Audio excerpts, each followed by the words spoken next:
감사합니다. 주님께서 오늘 이 시간에도 저희들 심령을 다해서 찬양을 할 수 있도록 은혜 베풀어 주셔서 감사합니다. 아버지 하나님, 우리의 삶에 늘 찬양거리가 많아질 수 있도록 도와주시고 우리 심령이 늘 기쁨으로 충만할 수 있도록 도와주시옵소서. 아버지 하나님, 참 이제 한 해의 마지막 끝자락에 와 있습니다. 저희들이 마지막까지 성령 충만한 가운데 성탄절을 맞이하게 하시고 우리의 심령이 아기 예수님으로 인해서 기쁨과 찬양과 하나님을 높임이 충만할 수 있도록 도와주시옵소서. 아버지 하나님, 오늘 이 시간에 또 참 귀한 찬양대가 주님 앞에 찬양을 올려드립니다. 이 찬양을 연락하여 주시고 이 자리에 있는 모든 분들에게 큰 은혜를 허락하여 주시옵소서. 주님께서 함께하여 주실 줄 믿고 감사드리며 예수님의 이름으로 기도드립니다. 아멘.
의심 버리고 걸어가세.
오늘의 말씀입니다. 누가복음 2장 22절에서 39절입니다.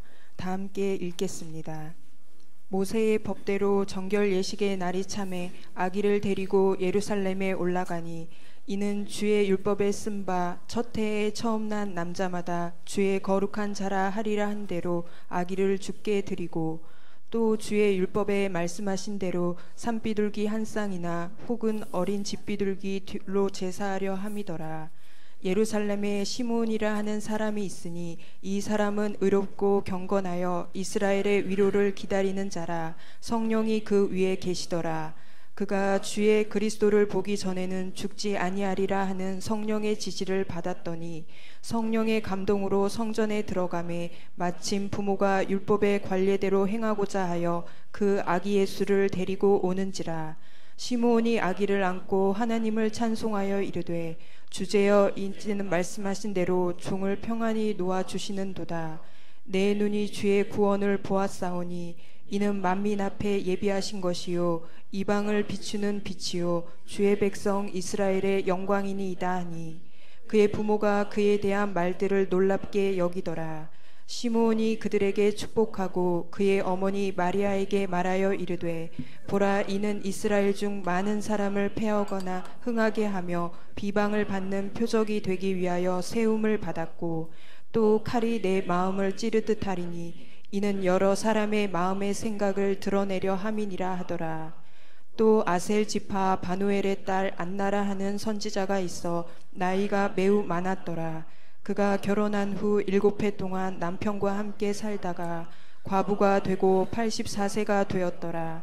이 사람이 성전을 떠나지 아니하고 주야로 금식하며 기도함으로 섬기더니 마침 이때에 나와서 하나님께 감사하고 예루살렘의 속량을 바라는 모든 사람에게 그에 대하여 말하니라. 주의 율법을 따라 모든 일을 마치고 갈릴리로 돌아가 본 동네 나사렛에 이르니라. 아멘. 아멘. 오늘 제목 같이 한번 읽어보겠습니다. 네, 제목 큰 제목. 예, 시작. 예, 2017년이 지금 다 됐습니다. 이제 한 달 남았습니다. 예. 내년은 2000 몇 년도입니까? 발음을 조심해야 됩니다. 내년에는 2018년입니다. 예. 예. 내년은 2018년이라고 생각하니까 생각나는 게 있는데요. 제가 어릴 때 주로 보고 자랐던 만화 영화가 뭐냐 하면은 아톰이거든요. 기억나시죠?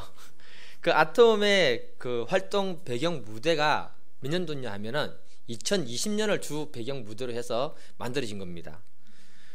그때는 2020년 하면요 굉장히 멀리 느껴지고 했는데 내년이 2018년이고 좀 있으면 2020년이 되잖아요.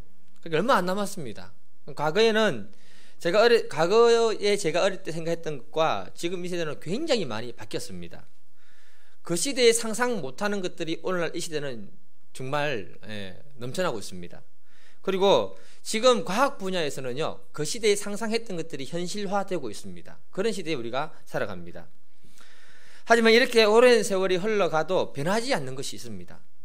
그것은 바로 뭐냐 하면 하나님의 구속사는 변함이 없다는 것과 이 하나님의 구속사는 늘 성령 충만한 사람을 통해서 열어간다는 사실입니다. 그리고 이 땅에 오신 예수님은 우리들에게 늘 새로운 희망과 소망을 주시기 위해서 이 땅에 오셨다는 것입니다. 제가 어릴 때 미래를 보면 굉장히 희망적으로 보였습니다. 파라다이스가 열릴 것 같은 그런 세계. 예. 그런데 지금 이 나이 먹고 죄송합니다. 미래를 생각해 보니까 점점 더 어렵고 힘든 시대로 들어가는 그런 시대인 것 같습니다. 사람들에게 희망을 주기보다는 오히려 절망과 어려움을 더 주는 그런 시대로 우리가 들어가고 있습니다. 지금 우리들이 느끼는 이 땅에서의 삶의 체감 온도는요 이미 영하권입니다. 예수님이 이 땅에 오셨던 그 과거 그 시점에도 그 백성들의 모든 이 삶의 체감 온도는 영하권이었습니다. 그래서 예수님의 탄생은 그 시대의 모든 사람들에게 희망을 주는 특별한 선물이었고 오늘날 우리에게도 특별한 희망과 소망을 주는 선물이 바로 예수님인 줄 저는 믿습니다. 성경을 자세히 보게 되면요 예수님의 탄생에 대해서 세 부류의 사람들이 나왔습니다. 첫 번째 사람은 예수님의 탄생을 미워하고 저주하는 그룹이 있었습니다. 또 두 번째 그룹은요, 예수님이 오시든 말든 나와 아무 상관없는 그룹들이 있었습니다. 세 번째는 뭐냐? 예수님의 탄생을 기뻐하며 기다린 사람들이 있었다는 것입니다. 오늘 본문에 나오는 시몬과 안나라는 사람은 이 세 번째에 해당하는 사람들입니다. 그런데 이들의 특징이 뭐냐? 이 사람들은 모두 그 시대에 성령으로 충만했던 사람이라고 우리에게 소개해주고 있습니다. 이들을 통해서 하나님이 우리에게 주시는 메시지를 오늘 들을 수 있기를 간절히 기도드립니다. 첫 번째 제목 같이 한번 읽어보겠습니다. 시작. 저는 이 누가가 기록했던 누가복음과 사도행전을 보면요, 누가라는 사람은 굉장히 성령 충만한 사람이었다는 사실을 알게 되었습니다. 왜냐하면 누가복음과 사도행전을 읽어보시면 성령의 감동, 성령의 지시, 성령에 대해서 굉장히 많이 이야기하고 있습니다. 그 사람이 이 성령의 세계를 알지 못하면 절대 기록할 수 없는 말들이거든요. 그러니까 이 사람은 성령 충만했던 사람이라는 사실을 우리가 알 수 있다는 것입니다. 오늘 본문을 보게 되면 25절에 시몬이라는 사람을 이렇게 소개합니다. 이 사람은 의롭고 경건하여 이스라엘 위로를 기다리고 있는 자라. 성령이 그 위에 계시더라. 성령이 시몬의 머리 위에 임재해 있더라. 굉장한 말씀입니다. 26절을 한번 읽어볼까요? 26절 시작. 그가 주의 그리스도를 보기 전에는 죽지 아니하리라 하는 성령의 지시를 받았더니. 여기에서 성령의 지시를 받았다. 여러분, 성령의 음성을 들었다는 말입니다. 그 음성은 너가 죽기 전에 메시아를 볼 것이다. 이런 음성으로 그 사람에게 지시해 주었다는 거예요. 27절을 보게 되면 성령의 감동으로 성전에 들어갔다. 계속해서 누가가 시몬에 대해서 얘기하는 것은 뭐냐? 그는 성령의 사람이다. 이렇게 말하고 있습니다. 오늘 이 자리에 계신 분들은 성령의 음성, 성령의 감동 무엇인지 다 구분을 하시는 분들인지 믿습니다. 그래도 혹시 아직 정확하게 구분이 안 되는 분들을 위해서 제가 예를 들어 설명하겠습니다. 오늘 본문에서 성령의 지시를 받았다. 에스겔 3장 10절을 같이 한번 읽어보겠습니다. 에스겔 3장 10절 시작. 또 내게 이르시되 인자야, 내가 내게 이를 모든 말을 너는 마음으로 받으며 귀로 듣고. 에스겔 선지자가 사역할 때 하나님의 말씀을 받아서 전달할 때 하나님의 말씀을 마음으로 받고 귀로 들었다, 이렇게 말하고 있습니다. 이 방법이 바로 성령의 음성을 듣는 겁니다. 제가 이렇게 들었습니다. 그러다가 성경을 쭉 읽어나가다 보니 나하고 똑같은 사람이 있었구나, 이 에스겔이라는 사람을 제가 발견하게 된 것입니다. 경험해봐야 되는 것인데 경험하지 않으면 아무리 얘기해도 잘 모릅니다. 처음에 성령의 음성을 들을 때 이게 내 생각인지 아니면 하나님의 음성인지 굉장히 헷갈립니다. 보통은 사람들이 정확하게 구분이 안 되는 시점에서 내가 성령의 음성을 들었다, 그 사람들에게 예언을 하거나 말을 해주다가 실수해서 또 이렇게 난처한 일을 당하기도 합니다. 그러다 보면 나중에 기도하다 보면 정말 성령의 음성을 듣게 되거든요. 그런데 그런 실수 때문에 나중에 확신이 안 들어서 입을 다물어 버립니다. 그래서 성령의 음성을 듣고 다른 사람에게 전달을 한다는 건요, 굉장히 어렵다. 제가 과거 우리 교회 영신 집사님이 아기를 위해서 고민하시면서 기도하실 때가 있었습니다. 우리 교회가 전폭적으로 중보 기도를 해드렸거든요. 금요 예배 때도 한참을 중보 기도를 했습니다.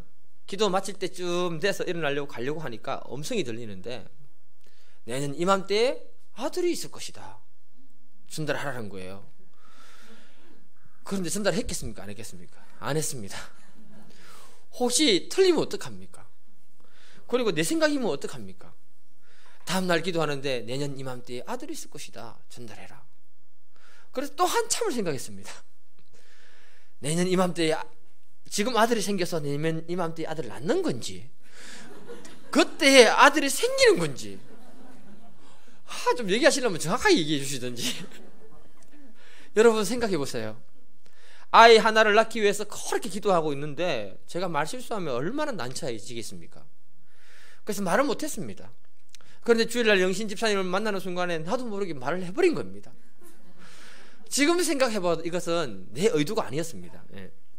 그래서 부연 설명하기를 뭘 했느냐, 지금 아기를 가져가지고 내년에 낳는 것인지 내년에 아기가 생기는 것인지 그거는 모르겠다. 그런데 한참을 지나도 아기 소식이 없는 거예요. 잊어버렸습니다. 어느덧 1년이 지난 겁니다. 그러다가 개인기도 할 때 생각이 난 겁니다. 내년 이맘때에 아들을 주실 거다 했는데 지금이 그때가 아닌가. 맞다. 그리고는 주일날 만났을 때 물었습니다. 몸에 어떤 변화가 없습니까? 물었더니 아무런 변화가 없다는 거예요. 아닌가 보다. 이상하네. 넘어갔습니다. 그런데 몇 주 후에 몸에 변화가 생긴 겁니다. 할렐루야. 이때는 아멘 하셔야 됩니다. 그리고 아들을 낳은 겁니다. 아들. 매우 영특한 우리 모세를 낳은 겁니다. 예. 제가 터키 선교사로 나가지 못하고 난 다음부터 여러 번 성령의 음성을 들었지만 정확하게 구분을 못했습니다. 그러다가 이 사건을 기점으로 해서 이것이 성령의 음성이구나라는 사실을 내가 정확하게 분별하게 된 것입니다. 성령의 음성은 마음으로 듣는 것 같으면서도 귀로 듣는 것 같은 그런 참 묘한 게 있습니다. 그러면 성령 감동은 무엇일까요? 기도 중이나 말씀을 듣거나 읽을 때 성령께서 너가 그 일을 한번 해봐라 푸십니다. 그 일은 해도 되고 안 해도 됩니다. 그런데 성령의 감동을 쫓아서 순종을 하게 되면 왜 그 일을 하라고 감동을 주셨는지 그 이유를 그때 알게 되는 겁니다. 너무너무 신기합니다. 중요한 것은 성령이 감동이 있을 때 순종하느냐 순종하지 않느냐에 따라서 하나님은 그것을 깨우쳐 주시느냐 깨우쳐 주시지 않느냐 그 비밀이 그 안에 숨어 있다는 것입니다. 오늘 본문 27절을 한번 읽어볼까요? 네. 시작. 성령의 감동으로 성전에 들어가매 마침 부모가 율법의 관례대로 행하고자 하여 그 아기 예수를 데리고 오는지라. 성령 하나님이 지금 시몬에게 푸시하고 있는 겁니다. 감동을 주면서 하는 말이 뭐냐? 지금 성전에 들어가라. 빨리 들어가라. 이렇게 감동을 준 겁니다. 그래서 그 감동에 순종해서 성전 안으로 들어가 보니까 마침 예수님을 안고 마리아와 요셉이 성전 안으로 들어왔더라. 여러분 타이밍이 절묘하지 않습니까? 그가 성령의 감동에 순종했을 때 끝으로 기다렸던 아기 예수님을 만나게 된 겁니다. 이것이 바로 성령의 감동입니다. 여러분, 성령의 감동은 무조건 순종하면 왜 그런 감동을 주셨는지 그때 알게 되는 것입니다. 중요한 것은 오늘 본문에서 어떤 사람에게 성탄의 기쁨을 허락하셨는가. 25절을 다시 한 번 더 읽어보겠습니다. 25절 시작. 예루살렘에 시몬이라는 사람이 있으니 이 사람은 의롭고 경건하며 이스라엘의 위로를 기다리는 자라. 성령이 그 위에 계시더라. 시몬의 특징은 의롭고 경건하다. 성령이 그 사람 위에 임재해 있더라. 그가 기도하고 있는 것이 있었는데 그게 뭐냐? 그 백성들을 위한 위로자를 기다리고 있었다. 이렇게 말하고 있습니다. 이 말은 그 백성들을 구원하고 새로운 희망의 세계로 이끌고 갈 수 있는 위로자 대신 메시아를 기다리고 있었다. 의롭고 경건하고 성령으로 충만한 그가 자기 힘으로 할 수 없는 그 백성들의 구원의 문제, 기도하고 있을 때 성령의 음성이 들린 겁니다. 너가 죽기 전에 메시아를 보게 될 것이다. 굉장한 감동입니다. 여러분, 성령 하나님이 이 시몬을 기억하고 있었다는 것을 말하고 있는 것이고요, 그의 기도를 기억하고 있었다는 것을 말해주고 있는 겁니다. 사람과 사람 사이에도요, 오랜 시간이 지나도 그 사람에 대한 좋은 추억을 가지고 기억해주는 그런 말을 들을 때 굉장히 감동이 되고 은혜가 됩니다. 하나님이 시몬과 그의 기도를 기억해주고 있었다는 것은 엄청난 그 시대의 축복이라는 것을 우리에게 말해주고 있는 겁니다. 저는 자랑할 것이 별로 없기 때문에 자랑을 잘 안 합니다만 하겠습니다. 터키에 우리 선교사님들하고 같이 살 때 사고를 굉장히 많이 쳤습니다. 그랬는데 이분들이 제가 조금 자랑한 것을 늘 기억해 주시고 자랑해 주시고 말씀해 주시니까 그 말 들을 때마다 너무 감사가 되는 거예요. 그때 좀 더 잘해 줄 걸. 그런데 하나님이 기억해 주는 사람이 되면 그분은 굉장한 축복의 사람이 된다는 것을 우리에게 말씀해 주시는 것이고, 그 사람을 하나님이 믿음의 세계를 인도해 주시고 열어주신다는 것을 말해 주시는 겁니다. 시몬이 이런 사람이었다는 겁니다. 우리가 이런 믿음의 사람이 다 될 수 있기를 간절히 기도드립니다. 오늘 본문에 또 한 사람 소개하는데 그 사람이 안나라고 얘기하고 있습니다. 이 여선지자는 과부가 되어서 오랫동안 살았는데 성전을 떠나지 않고 주야로 금식하면서 하나님 앞에 기도하는 성령이 충만한 믿음의 사람이었다고 우리에게 말해주고 있습니다. 오늘 누가복음에서 말하고자 하는 것이 뭐냐? 세상에 수많은 사람들이 있는데 하나님은 누구에게 아기 예수를 보여주기 원했는가? 그 사람들은 성령이 충만하고 그 백성들을 구원하며 위로할 자인 예수를 기다렸던 사람, 기도했던 사람에게 아기 예수를 소개해주고 싶었다, 이렇게 말하고 있는 것입니다.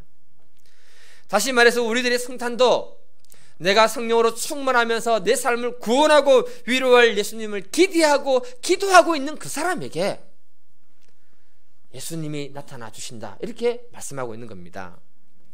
기대하고 기다리는 사람에게 예수님이 나타날 때 정말 나의 위로자가 되고 구세주가 되는 것입니다.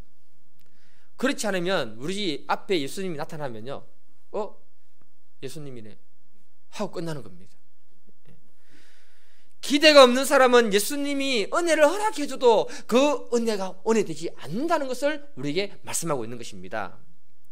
예수님이 오시기 전 상황을 보게 되면 우리가 성경 공부를 통해서 배웠기 때문에 압니다. 말라기의 선지서에서 마태복음으로 넘어갈 때 그 시간이 약 몇백 년간 시간이 그 안에 숨어 있습니까? 400년 다 아시죠? 이 시기가 이스라엘 역사에 있어서 가장 최고의 암흑기라고 말하고 있습니다. 정치, 경제, 사회적으로 어떤 희망도 주지 못하는 그 시대였다는 겁니다. 그런 시대에 아무도 예수님에 대해서 희망과 소망을 가지고 있지 않을 때 성령으로 충만했던 시몬과 안나라는 사람은 하나님의 약속을 기대하고 있었다는 겁니다. 그리고 그 백성들을 위로할 위로자를 기다리고 있었다는 겁니다. 이런 분들에게 아기 예수님을 하나님은 허락해 주신다고 말씀하고 있는 겁니다. 구원자를 기다린 그들에게 성령의 음성을 들려주셨고 너가 죽기 전에 메시아를 보게 되는 영광을 누리게 될 것이다. 이 내용을 우리에게 적용시키면 이렇게 됩니다. 어느 누구든지 신앙생활을 하다 보면 신앙의 암흑기는 있습니다. 굉장히 고통스러운 시간입니다. 이때는요, 이렇게 해도 안 되고 저렇게 해도 안 되고 하나님의 도움과 구원은 절대적으로 필요한데 아무것도 보이지 않는 시기가 바로 신앙의 암흑기입니다. 여러분, 이때는요, 저도 경험해봐서 알지만 어느 누구든지 믿음은 잃어버립니다. 그냥 교회에 오는 경우들이 많습니다. 하나님 말씀이 우리의 심령이 들리지 않습니다. 하나님의 약속의 말씀이 거짓말로 들립니다. 그러면서 내 머리는 이렇게 하면 안 되는데라고 생각하지만 내 삶은 성령 충만과 믿음으로부터 멀어지는 시기가 바로 암흑기입니다. 이런 암흑기는 자신이 직접 경험해보지 않으면 알 수가 없습니다. 그래서 TV 광고 중에 신구 선생님이 이런 광고 하잖아요. 니들이 개맛을 알아. 암흑기를 경험해보지 않은 사람들은, 이 어려움 있는 사람들을 이해해 줄 수 없는 겁니다.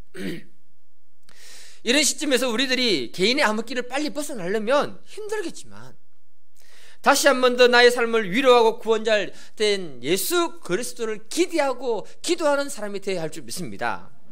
성령 충만한 가운데 기도할 때 하나님이 음성을 들려주시고 너가 메시아를 만나게 될 것이다, 그런 축복의 세계로 들어가게 되는 줄 믿습니다. 제가 이번 메시지를 준비하면서 오늘날 이 시대가 예수님이 탄생했던 그 시대만큼 어두운 시대구나, 정치적으로 너무 혼란스러운 나라입니다. 경제적으로 너무 어려운 시대가 되었습니다. 사업하는 분들의 말을 들어보면 고충이 이만저만이 아닙니다. 직장 다니는 분들의 스트레스를 들어보면 스트레스가 이만저만이 아닙니다. 그래, 머리털이 다 빠지고 흰머리카락으로 다 바뀌었습니다. 옆에 사람 한번 보세요. 다 검은색이네요. 오늘날 이 군사적으로 남북한은요, 점점 대치돼서 서로 못 잡아먹어서 어르렁거리고 있습니다. 그러면서 지진은 또 이 나라를 흔들고 있습니다. 이때일수록 우리의 희망은 오직 예수 그리스도가 되는 줄 믿습니다. 이 예수님을 우리가 기대하고 기다리는 성령 충만한 사람이 될 때 이 아기 예수가 우리의 품 안으로 들어오게 되는 줄 저는 믿습니다. 두 번째 소제목 같이 읽겠습니다. 시작. 그리스 로마 신화를 보면요, 축복의 신, 기회의 신 이름이 카이로스라고 합니다. 이 신의 특징이 뭐냐면 머리카락을 많이 길러가지고 앞머리, 그래서 앞 얼굴을 다 가리고요, 뒷머리는 빡빡 밀어가지고 스님처럼 머리카락이 없습니다. 왜 그렇게 하냐면 기회의 신인지 사람들이 알아보지 못하도록 얼굴을 가리고요, 저는 기회인데 싶어서 아차하고 잡으면 뒷머리는 잡을 것이 없도록 이렇게 그 신이 그렇게 됐다고 합니다. 양손에는 뭐가 있냐면은 저울과 칼을 가지고 있는데요, 저울은 왜 가지고 있냐면은 신중하게 생각해봐라, 신중하게 생각하고 난 다음에 이것은 기회다 싶으면 단호한 결단을 해라. 그래야 기회를 붙들 수 있다고 합니다. 그런데 이 신의 특징이 또 뭐냐, 양발에 날개가 달려가지고 쑥 지나가 버린다고 합니다. 그러면 이 말대로라면 사람에게 기회나 축복이 그 손에 잘 잡힌다는 말입니까? 잘 안 잡힌다는 말입니까? 잘 안 잡힌다는 말이죠. 굉장히 기회를 붙는다는 것은 힘들다. 그러나 믿음의 사람에게는요, 언제 기회가 오는 줄 아십니까, 여러분? 따라해 볼게요. 내가 하나님을 사랑하고 경외할 때 하나님이 기회를 열어주신다. 시작. 그 증거가 뭐냐 하면 여호수아가 여리고성에 정탐꾼 2명을 보냈잖아요. 그때 만난 사람이 누굽니까? 저번 주 주일날 목사님 설교하셨는데 기생 라합입니다, 여러분. 이 여자는 사회적으로 신분이 굉장히 천한 여자 아닙니까? 그런데 그녀는 이스라엘 백성들과 그들의 하나님에 대한 소문을 듣고 이렇게 믿음 고백합니다. 여호수아 2장 9절을 보면 말하되 여호와께서 이 땅을 너희에게 주신 줄을 내가 아노라. 2장 11절을 보면 너희 하나님 여호와는 위로도 하나님이요 땅으로도 하나님이 되신다. 아니, 이스라엘 백성도 고백하지 못하는 그 믿음의 고백을 이방 여자가 하나님을 경외하는 놀라운 믿음을 가지고 고백을 했다는 겁니다. 또 하나님의 구속사의 흐름 속에서 이 땅은 이미 하나님의 백성에게 주었다라고 이 여자가 믿음으로 고백하고 있다는 거예요. 굉장한 이야기입니다, 여러분. 이방의 천한 여자지만 그녀의 마음에 하나님을 경외하는 믿음이 있을 때 하나님은 그 여자를 기억하셨고 이 여자에게 축복의 기회를 열어주시기 위해서 정탐꾼을 보냈는데 그들이 들어갈 때 기생집을 들어갔다고 했습니다. 그 시대에 기생집이 한 집밖에 없습니까? 그 많은 집 중에 라합이 있는 곳으로 인도하셨다는 거예요. 사람 편으로 보면 우연히 일어난 사건처럼 보이지만, 사람 편으로 보면 뭐다? 우연한 사건이지만 하나님 편에서 보면 우연이 있다 없다? 없다. 우연이 아니라 하나님이 그녀에게 기회를 열어주셨던 것입니다. 우리에게 모든 축복과 기회는요, 하나님을 사랑하고 경외할 때 하나님이 그 사람에게 기회를 열어주시는 줄 믿습니다. 이것이 오늘날 방식으로 말하면 오직 성령 충만한 사람에게 하나님은 기회를 보여주시고 기회를 붙들도록 도와주신다는 것입니다. 오늘 본문의 시므온은 성령의 감동을 받아서 성전 안으로 들어갔습니다, 여러분. 그때 태어난 지 8일이 되면 아이들이 전부 할례 받으러 옵니다. 여기서 질문이 있습니다, 여러분. 1번, 할례 받으러 성전에 들어갔을 때 아기 예수님밖에 없었다? 2번, 아니면 엄청 많은 다른 아기들이 있었다? 어렵습니까? 2번입니다, 2번. 또 질문이 있습니다, 여러분. 아기가 태어난 지 8일밖에 안 됐거든요. 1번, 아기 예수님에게만 특별한 광채가 있었다? 2번, 다른 아기하고 똑같은 모습이었다. 어렵습니까? 2번입니다, 2번. 다른 아기와 똑같은 모습이 예수님이었습니다. 그러면 성전에 들어갔을 때 누가 메시아인지 알 수 있을까요, 없을까요? 보통 볼 때 어떤 아기가 눈에 확 들어옵니까? 우리의 관점으로 볼 때 아기가 좀 멋진 세마포옷이나 뭐 이상한 거 딱 달고 있는 그 아기들이 눈에 확 들어올 거 아니에요. 그런데 요셉과 마리아는요, 가난했기 때문에 자기들도 남루한 옷을 입었고 아기 예수님도 보통 이 세마포 뭐 보통 그 시기 한 거 가지고 이렇게 하셨을 겁니다. 그러니 성령의 감동을 받아서 들어가긴 들어갔는데 누가 메시아로 왔는지 누가 어떻게 합니까? 그런데 28절을 보게 되면 시몬이 아기 예수를 안고 하나님을 찬송하여 이르되 시몬이 예수를 찾는데 한참 걸렸다는 말씀이 없습니다.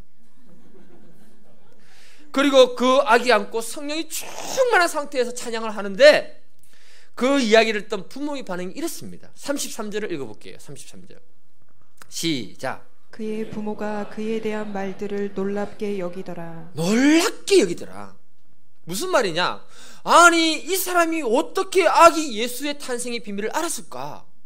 어떻게 메시아인 줄 알았을까? 너무너무 놀랬다. 여기서 우리가 놓치면 안 되는 것이 있습니다, 여러분. 성전 안에 많은 아기가 있었고 성전에 기도하는 사람, 성전을 들락거리는 사람들이 많았을 겁니다. 그런데 누구에게 이 아기가 품에 안겼다는 겁니까? 시몬이라는 사실을 알아야 됩니다. 또 한 사람에게 안겼다면 안나에게 안겼겠지요. 성령으로 충만한 사람에게 하나님은 아기 예수를 안을 수 있는 기회를 열어주신 겁니다. 성령으로 충만할 때 우리는 성령의 음성을 듣게 되고요, 성령으로 충만할 때 성령의 인도하심을 받게 됩니다. 그리고 그 많은 아기들 속에서 예수님이 누구인지를 구별할 수 있는 분별력을 성령 하나님이 허락하여 주시는 겁니다. 이런 사람이 아기 예수를 그 품에 안게 된다는 것을 우리에게 말씀해 주고 있는 겁니다. 우리가 하나님을 경외하지도 않고요, 성령 충만하지 못한 삶을 살게 되면 하나님이 축복의 기회를 열어줘도 내가 그것을 축복인지 알지 못하고 붙들지 못하게 되는 것입니다. 제가 요즘 계속해서 기도하는 것이 뭐냐면, 하나님, 저에게 성령으로 충만할 수 있도록 도와주시옵소서, 다시 한 번 더 성령의 불을 허락하여 주시옵소서, 이 기도를 계속하고 있습니다. 왜냐? 성령이 충만할 때 사람의 눈이 열리게 됩니다. 말씀해 보는 눈도 열리게 되고, 사람을 도울 때 도울 수 있는 분별력도 열리게 되고, 하나님의 축복이 무엇인지 보고 붙들 수 있는 그 눈도 열리게 되고, 눈이 열려야 하나님의 세계로 들어가서 하나님이 나에게 허락한 것들을 나의 것으로 삼을 수 있기 때문에 그런 것입니다. 그러려면 오직 성령 충만이 우리에게는 필수라는 사실을 기억할 수 있기를 간절히 기도드립니다. 이 자리에 계신 분들이 모두 성령 충만을 사모하시기를 다 기도드립니다. 그러면 하나님이 우리들의 삶에 아기 예수님을 허락하시고 그 아기 예수를 우리 품에 안았을 때 우리의 고백이 이 예수는 우리의 구원자고 나의 위로자가 되신다고 고백하게 되는 줄 믿습니다. 성전의 수많은 사람들이 아기 예수를 보고 스쳐 지나갔는데 성령 충만한 시몬만이 아기 예수를 품에 안았다는 그 놀라운 축복에게로 붙잡게 됐다는 사실을 잊어서는 안 됩니다. 그가 29절에 이렇게 얘기합니다. 주제여 이제는 말씀하신 대로 종을 평안히 놓아주시는도다. 시몬이 아기 예수를 안고 난 다음에, 하나님, 정말 내 마음의 소원을 다 들어주시는군요. 내가 이제 죽어도 여한이 없습니다. 이렇게 고백하는 겁니다. 30절하고 32절 한번 읽어보겠습니다. 시작. 내 눈이 주의 구원을 보았사오니 이는 만민 앞에 예비하신 것이요 이방을 비추는 빛이요 주의 백성 이스라엘의 영광이니이다 하니. 시몬은 이렇게 말하지 않았습니다. 성령으로 감동된 그가 아기 예수를 안았을 때 말하기를, 하나님, 내가 정말 내 눈으로 하나님의 구원을 봤습니다. 모든 만민을 위해서 예비한 하나님의 구원을 제가 보았습니다. 이 아기 예수는 이방인에게는 비추는 빛이 되고 이스라엘 백성들에게는 하나님의 구원과 영광이 됩니다. 이렇게 소리를 질렀어요. 사람들이 그냥 지나가다가 깜짝 놀라서 저기 뭔고 싶어서 다 아기 예수를 볼 수 있도록 만들었다는 겁니다. 시몬이 아기 예수를 품에 안았을 때 그 감동은요, 어떻게 제가 표현할 방법이 없는 것 같아요. 그래서 좀 바꿔서 얘기를 해드리면, 경건하지 못한 표현이지만 조금이라도 전달될까 싶어서 이렇게 생각했습니다. 이 아기 예수님이 수천억 원의 로또 당첨금으로 여러분 품에 안기면 감동이 어떡할까요? 감동이 없습니까? 아마도 수천억 원의 로또에 당첨된 것이 확인되면 너무 놀라서 우왕청심원부터 먹어야 될 겁니다. 잠이 올까요, 안 올까요? 맨날 며칠 잠이 안 올 겁니다. 기분이 공중에 붕 떠다니는 느낌이 될걸요. 아이고, 로또에 당첨 안 돼봐서 모르시는군요. 예. 그때부터는요, 이 로또 종이 있잖아요. 종이가 단순한 종이로 보일까요? 안 보일까요? 안 보입니다. 이것처럼 창조주 하나님, 한 인간의 죄와 저주의 사슬로부터 끊어주시는 하나님, 모든 인류의 구원자가 되고 위로가 되시는 하나님이 내 품에 안겼다면 그 놀라운 은혜가 어마어마한 감동과 축복으로 나에게 밀려와 버리는 거예요. 그러면 한 아기로 오신 예수님이 단순한 아기로 보이지 않는다는 겁니다. 시몬은 이 아기를 단순한 아기로 보지 않았다는 것입니다.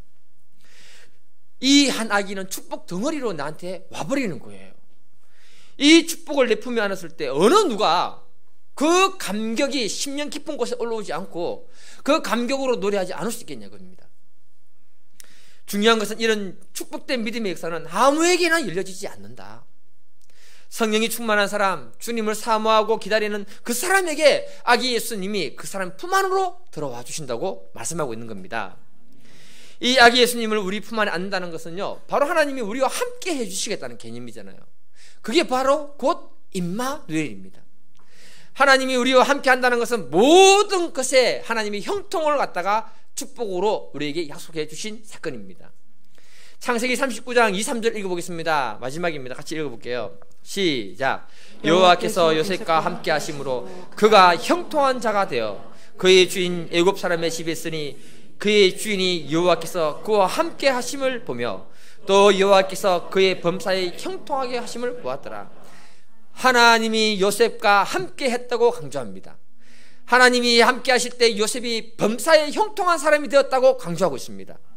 이 자리에 계신 모든 분들이 이런 성탄절을 맞이할 수 있기를 간절히 기도드립니다. 그래서 우리가 이번에 성탄절을 그냥 밋밋한 마음으로 맞이하지 않기를 간절히 기도드립니다. 삶이 어렵고 힘들면 힘들수록 성령 충만을 사모하고 그 충만한 가운데 아기 예수가 내 삶 가운데 내 품 안 가운데 들어올 수 있도록 기도하는 성령 충만한 믿음의 사람이 될 수 있기를 간절히 기도드립니다. 한 해가 얼마 남지 않았습니다. 지혜로운 분들은 한 해의 마무리를 성령 충만한 가운데 마무리하고 또 성령 충만한 가운데 한 해를 열어가시는 분들이 되는 줄 믿습니다. 그래서 저녁에 기도 좀 하러 오세요. 직장 관계상 예배에 오지 못하는 분들은 24시간 열려 있잖아요. 오셔가지고 어느 때 와서 꼭 기도하면서 하나님, 내가 성령 충만하고 하나님 음성을 들으며 이 성탄이 아기 예수님이 내 품 안에 밀려 들어오는 그런 축복이 있도록 기도할 수 있기를 간절히 기도드립니다. 이 시간 우리 다 같이 기도할 때 하나님, 정말 우리가 성령 충만한 가운데 아기 예수님을 우리 품 안에 안고 시몬이 큰 감격과 은혜 속에서 노래했던 것처럼 그런 고백과 노래가 나오는 성탄절이 되게 해주시도록 우리 이 시간 주여 한번 하고 기도하겠습니다. 주여, 아버지 하나님